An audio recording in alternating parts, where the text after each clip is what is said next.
Good morning, everybody. Welcome back to another episode of the Hockey Talk with TG podcast. I'm Ty Glenn. Hope you guys are having a great Friday. Got lots of NHL news to discuss, so make sure that you stay tuned in to the end of this episode.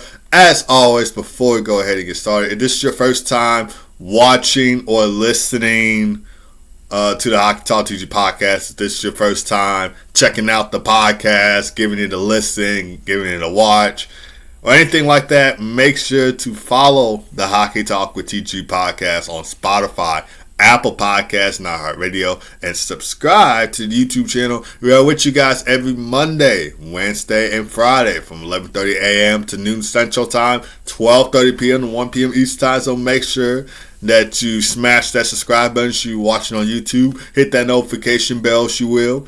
And follow the Hockey Talk with TG podcast on Spotify, Apple Podcasts, and iHeartRadio so you don't miss an episode of the Hockey Talk with TG podcast. So you don't miss all the latest hockey news, teams, players, stats, other in-depth analysis and discussions I bring on the Hockey Talk with TG podcast. Your number one podcast for all things hockey, so make sure that you follow the Hockey Talk with TG podcast if you are not already, whether you usually watch on YouTube, if you're listening on Spotify, Apple Podcasts, or Radio, or any other podcast streaming platform. Make sure to follow the Hockey Talk with TG podcast so you don't miss each episode that I put out. But without further ado, let's go ahead and get started into the NHL news for today. So we're going to be kicking things off by recapping the Red Wings and Sabres preseason game yesterday. The Detroit Red Wings, they held on for a 5-2 win over the Buffalo Sabres at home on Thursday. They improved to 2-0-0 of the preseason. They outshot Buffalo by a big margin in this game, 40-18. So just like they did with my Chicago Blackhawks, they outshot them, and they were able to hold on for the win. Detroit's depth was on full display in this game as well. The special teams played a huge role in the win for the Detroit Red Wings. They got a shorthanded goal from Mason Appleton, and they had a power play goal from Michael Branson Nygaard. Hoping I'm pronouncing that last name right. As I said on the last episode of the Hockey Talk Teach podcast, if there's any point in time that I mispronounce a name on the Hockey Talk with TG podcast, please don't hesitate to say that, hey, you mispronounced this name. It's this the way that you pronounce this name, not this way. Please let me know down in the comments if I ever mispronounce a name, because I don't want to mispronounce a name on the Hockey Talk TG podcast or anywhere in general, especially from my major in college being journalism, sports media, sports media major in college. And as a sports journalist, I always want to make sure that you pronounce the names right. So if there's any point in time, as I said on the last episode of the Hockey Talk TG podcast, that I mispronounced the name, let me know down in the comments. But yeah, they got a power play goal from Michael Branson Nygaard. They were 1 for 4 on the power play and 3 for 5 on the penalty kill. So the special teams really came through for Detroit in this one. Andrew Kopp, he had a heck of a game as well. He had 1 goal and 1 assist for a 2-point night. Dylan Larkin and Mort Seider scored the other goals for Detroit, and Michael Posava stopped all 10 shots, faced the net. Cam Talbot came in. He made 6 saves on 8 shots, faced the net in relief. And for the Buffalo Sabres, Noah Ostlund and Josh Doan, who is the son of Arizona Coyotes legend Shane Doan, scored for the Sabres, both coming on the power play. And Alexander Georgiev made 35 saves on 40 shots, faced the net for the Sabres. Not a good preseason game for Buffalo. Had too many turnovers in the D zone, sloppy puck management, and failure to clean up after odd man rushes. Special teams, despite scoring those 2 power play goals, were not good for the Buffalo Sabres in this game. The Red Wings were the better team on front and paper. They controlled most of the game. They were in control most of the game. They transitioned to the neutral zone, defending their own ends, created great offensive plays to generate some goals, and that's how they got the win. The Red Wings are back in action today, this Friday in Pittsburgh to take on the Pittsburgh Penguins at 6 o'clock p.m. Central Time, and then to Buffalo to play the Sabres again on Saturday at 2 o'clock p.m. Central Time. That Red Wings and Penguins game will be on NHL Network for you guys to watch. Unfortunately, not going to be seeing another Stanley Cup final matchup between them because the Red Wings are not in the Western Conference anymore. They're now in the Eastern Conference with the Pittsburgh Penguins, but it was great to see the Red Wings and Penguins square off in the 2008-2009 Stanley Cup final. Red Wings won in 2008, Pittsburgh won in 2009. Great Stanley Cup final series overall. Red Wings, they had Henrik Zetterberg, Pavel Datsyuk, I believe Mike Vernon was still in goal for Detroit. For Pittsburgh, they had a young Sidney Crosby, had Marc-Andre Fleury, Kenny Malkin, and the other players that are on that 2009 Stanley Cup team, along with the being on 2008. But yeah, Sabres will play the Red Wings again on Saturday at 2 o'clock p.m. Central Time for you guys to watch. Unfortunately, this is not going to be on no national broadcast here on not on NHL Network or ESPN or anything like that. So if you are a Sabres or Red Wings fan, I will just stay up to date on the game by following the Game Center on the NHL.com website. And to those who don't know how to get there, you just go to the NHL website on your computer. I don't think they have this as an option on for iPhone or any app like that, but you just go on the NHL.com website on your computer, and then there should be an option when you click on the game that says Game Center. You can stay up to date on the game by doing that, or there's another option on the NHL website that can make you listen to the game, and you can just stay up to date on that. So, yeah, we'll see if the Sabres will come back with a win against Detroit on Saturday, or will the Red Wings get another win against Buffalo? We'll just have to see. But anyway, moving on from that game to the Battle of New York. The New York Islanders, they hold off their rivals, New York Rangers, for a 5-4 win at Madison Square Garden on Thursday. This was a comeback win for the New York Islanders. The Islanders erupted for 3 unanswered goals from Cameron Berg, Gleb Vermeyev, and Kyle Palmieri. Kyle Palmieri had the game-winning goal for the Isles in the third period. He scored on the backhand with 3 minutes and 46 seconds to go. In the third, he had a rush up the ice, went past the Rangers defense, and scored on the backhand. Gleb Vermeyev was the standout performer for the Islanders. He scored 2 goals, including the game-tying goal. His performance was instrumental in the Islanders' comeback win, and this showcases his potential as a key contributor for the Isles. Chris Terry had the other goal for the Islanders, and David Riddick made 20 saves on 24 shots faced in net. Marcus Harburg came in and stopped all 5 shots in relief of David Riddick.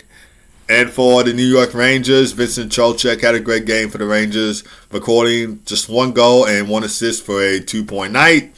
JT Miller, Brendan Othman, and Brett Berard scored for the Rangers as well. Rangers for 2 for 4 on the power play. Of course, the power play goal is coming from new New York Rangers captain JT Miller and Brendan Othman. Got to saw JT Miller wearing the C for the first time. He wasn't wearing the C when he was on the Rangers before, but now coming back to the Rangers, he has on the C.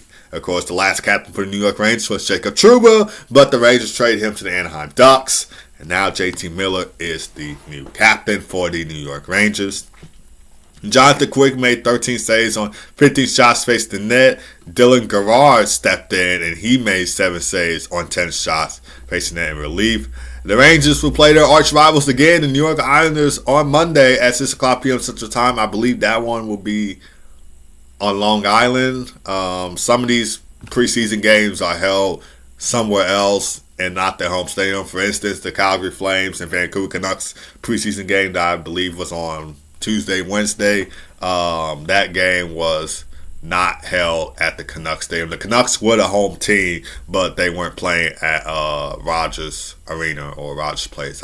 I get their arena and the Oilers arena mixed up because both their arenas' names start with Rogers, so I always get the Canucks and Oilers arenas mixed up. But the Canucks, they weren't playing at their home rink for that preseason game against Calgary. It was another rink that they were playing at. So I'm not sure if this Rangers and Islanders one will be at on Long Island at the Islanders home arena, or will be somewhere else. But we'll just have to see. I'll let you guys know for Monday if that's the case. Monday at 6:00 p.m. Central Time. That's when the puck drops. But before the Islanders played the Rangers on Monday, they played the Devils on Friday at 6:00 p.m. Central Time. Now we're going to move from that game from two Metropolitan Division teams to two other Metropolitan Division teams in the Washington Capitals and Philadelphia Flyers, as the Washington Capitals cruise past the Philadelphia Flyers with a 5-1 win on Thursday. This game took place at the Giants Center in Hershey, Pennsylvania. This goes back to my point saying that sometimes when it's the preseason, they don't play at their usual home rink. So the Capitals, of course, they play at Capital One Arena.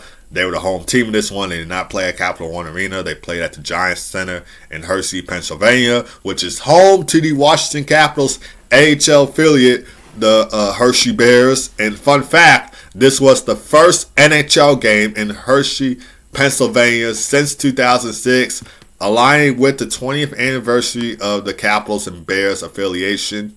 No Ovechkin in this preseason game for the Washington Capitals, still out with a lower body injury. He could return to practice for the Capitals by the end of the week. I'll get more into that later on throughout this episode of the Hockey Talk TG podcast, so stay tuned for that.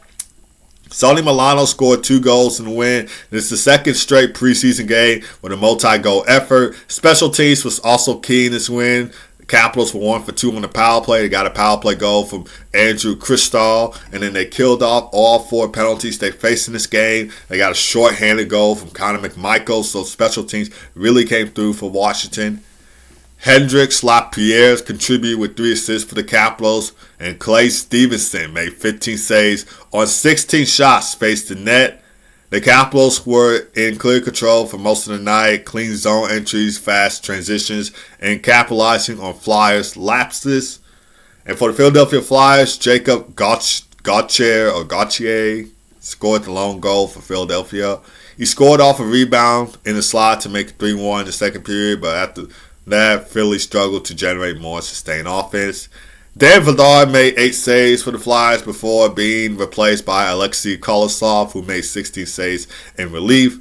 And Flyers, they look kind of slow in this game, which is weird for me to say, considering I have this team somewhat in a wild card spot making the playoffs this upcoming season. But hey, it's the preseason, just to know where the players are at, what needs to be worked on, stuff like that. But in this particular game, the Flyers look kind of slow. They struggle with consistency and couldn't mount with the meaningful sustained pressure. But the Flyers will be in Beantown on Saturday in Boston, take on the Boston Bruins at 4:00 p.m. Central Time. The Capitals will be in New Jersey to take on the Devils Sunday at 2:00 p.m. Central Time. But still staying with the Washington Capitals, we have an injury update on Alex Ovechkin. So as I said before, he's currently dealing with a lower body injury, and the injury caused him to leave very early in training camp on September 18th, I believe, and has kept him out of full practice drills. And the Capitals the Capitals medical coaching staff described it as a minor issue. He's currently day to day. There's no indication yet that it's serious. He has skated on his own for multiple consecutive days. I think 3 days, according to one of the articles that I read, in recovery. And Coach Spencer Carberry has expressed confidence that Alex Ovechkin could rejoin full practice by the end of the week if things tend to go well for him and the Capitals. The goal for him is to get into at least one more road game and one more home exhibition game before the regular season starts, which the Capitals' regular season opener is October 8th against the Boston Bruins. That will be a home game for the Washington Capitals, and I know Caps fans, Caps organization themselves are hoping that Alex Ovechkin will be clear to go, clear to play in the home opener against the Boston Bruins. We'll just have to see how everything goes with that. But moving on to another injury for another NHL captain in Jamie Benn.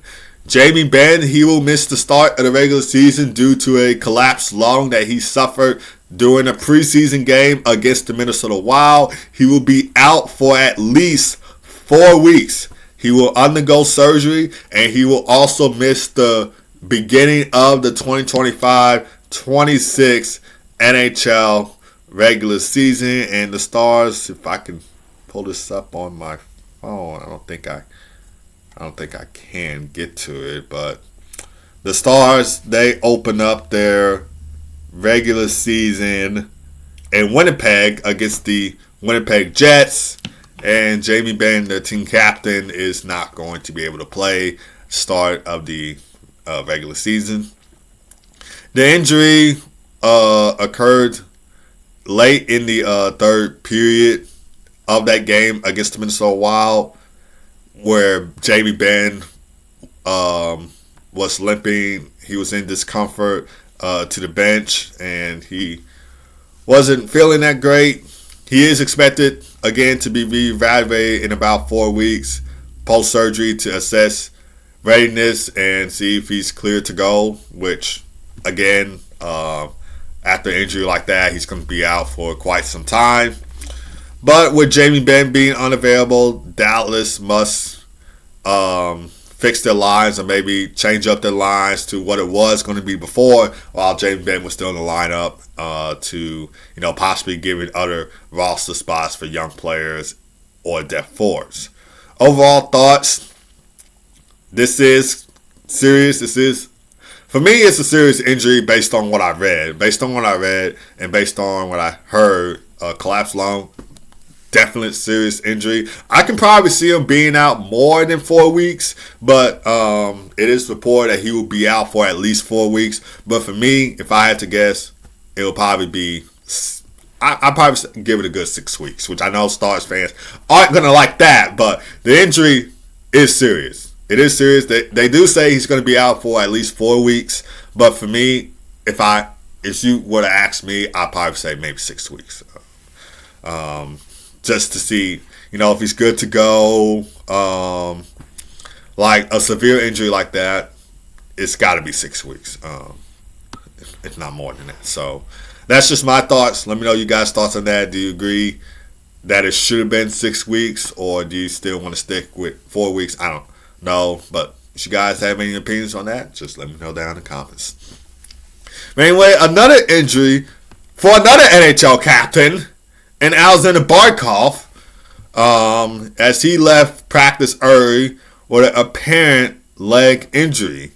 He was helped off the ice by the trainers while still favoring that limb on his leg. And the Panthers head coach Paul Maurice and the team staff have not yet determined the severity, whether it's serious or not. More diagnostic work is expected. He's still being evaluated. He's still being looked at. We haven't gotten a full word on what the injury is going to be. And this incident occurred during a team session where many players were expected to participate. I couldn't find what was the name of the team session, but that's when the injury occurred, and that's why he left early. And of course, Aleksander Barkov, team captain of the Florida Panthers, two-time Stanley Cup champion. He's done it all with Florida, and losing him, even temporarily, impacts both their offense and locker room leadership. And Florida is already going to be without one of their star players in key forwards in Matthew Tkachuk with a long-term surgery. I think he's expected to come back sometime in December or January. Not sure. That's just my guess. And they're also going to be without Tomas Nosek. And Barkov's injury adds pressure to the Panthers' offensive depth, because to me, the Panthers have one of the best offenses in the league. That's just my opinion. I don't know how you guys feel about that. That's why they went back-to-back. That's why they won back-to-back Stanley Cups for a reason. They have a great offensive depth, and losing key players like Aleksander Barkov, Matthew Tkachuk would hurt that. No, it would hurt that. But it's not yet known of how the injury happened, whether that was in a drill, collision, or awkward movement, or whether the injury will be, or whether the recovery will be short. But I will have to guess this is a day-to-day injury for Aleksander Barkov. But again, it's not. They don't say how he got the injury or how long he's going to be out for. But yeah, if you're a Panthers fan, I would probably be worried just a little bit because Aleksander Barkov, Matthew Tkachuk, those are your top fours, and being without them is probably going to hurt just a little bit. Just a little bit. I mean, you guys still have some key pieces on the forward depth like Brad Marchand, Sam Bennett, but your top major fours, Aleksander Barkov, Matthew Tkachuk, might just hurt the team just a little bit. Just a little bit. So I would be concerned right now if I was a Panthers fan. Like, if you're a Panthers fan, I'd probably be concerned about that. But we're going to move on to another preseason game between the Dallas Stars and Minnesota Wild. A Central Division showdown where the Stars won 5-2 against the Minnesota Wild on Thursday. After trailing early, Dallas scored 5 straight goals to complete the comeback win over the Minnesota Wild. Wyatt Johnson had a heck of a game for the Dallas Stars. He had a 3-point night, contributing 2 goals and 1 assist. Justin Harakarin had a 2-point game with 1 goal, 1 assist. Maverick Bork and Vladislav Kovalchuk also scored for Dallas, while Casey DeSmith made 18 saves on 20 shots faced the net. And for the Minnesota Wild, Marco Rossi scored both goals for Minnesota, both coming in the first period, and Jesper Wallstedt stopped all 12 shots faced the net. Samuel Havad had made 10 saves on 14 shots faced the net for the Minnesota Wild. And the Wild are back in action against the Chicago Blackhawks on Sunday at 5 o'clock p.m. Central Time. The Stars will head to Denver to take on the Colorado Avalanche Saturday at 6 o'clock p.m. Central Time. We're moving on from that preseason game to the Mammoth and Golden Knights preseason game as Shea Theodore scored the overtime game-winning goal as the Golden Knights went 3-2 against the Utah Mammoth. This was a comeback win for the Golden Knights in overtime. They were down 2-0 to the Utah Mammoth. Dylan Guenther scoring both of the goals for Utah, by the way.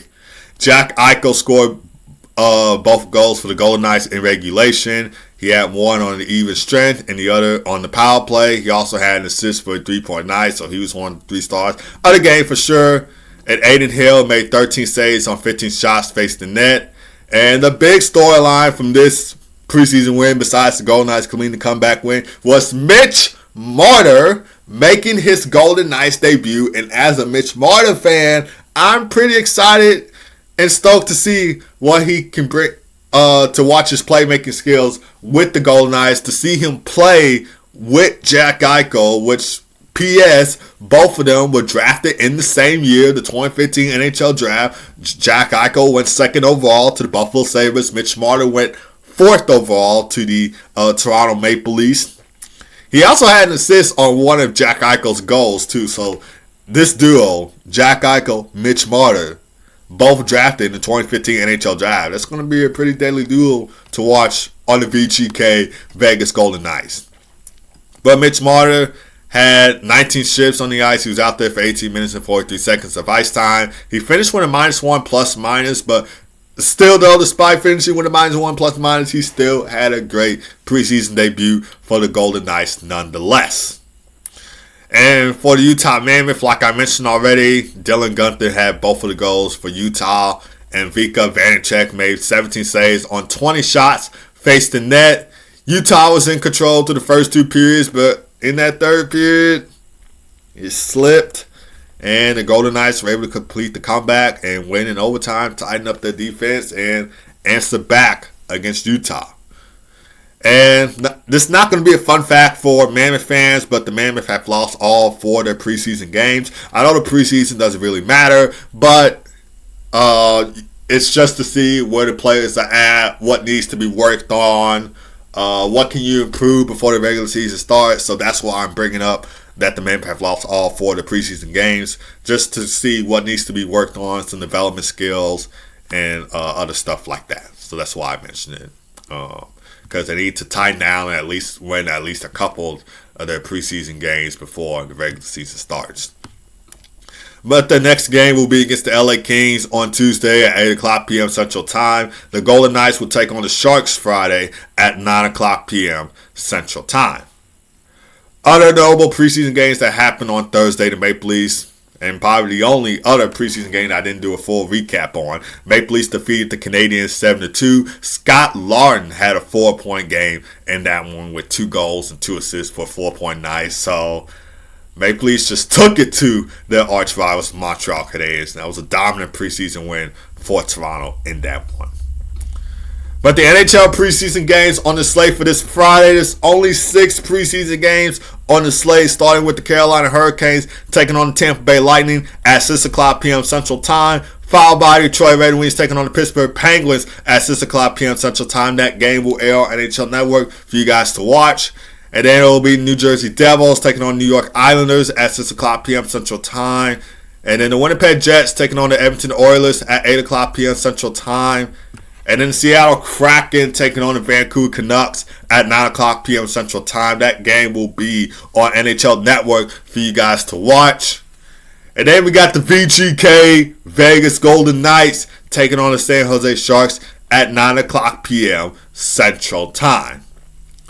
But that's going to do it for this episode of the Hockey Talk with TG podcast. Thank you guys for tuning in as always. Really do appreciate it. Don't forget to hit that like, subscribe button if you are watching on YouTube. If you are listening on audio platforms, Spotify, Apple Podcasts, iHeartRadio, or any other audio platform streaming podcast app, make sure to follow on there. Hit that notification bell, smash that subscribe button so you don't miss an episode of the Hockey Talk with TG podcast. All the latest in-depth analysis, all the latest hockey news, teams, players, and stats. You're going to find it right here on the Hockey Talk TG podcast. So make sure that you are following the Hockey Talk TG podcast if you are not already. This is your go-to and your number one podcast for all things hockey. Both of you guys have a great rest of your day. Hopefully you have a great weekend. Keep God first as always. Be blessed. I'll see you guys on Monday for another episode of the Hockey Talk with TG podcast. Take care.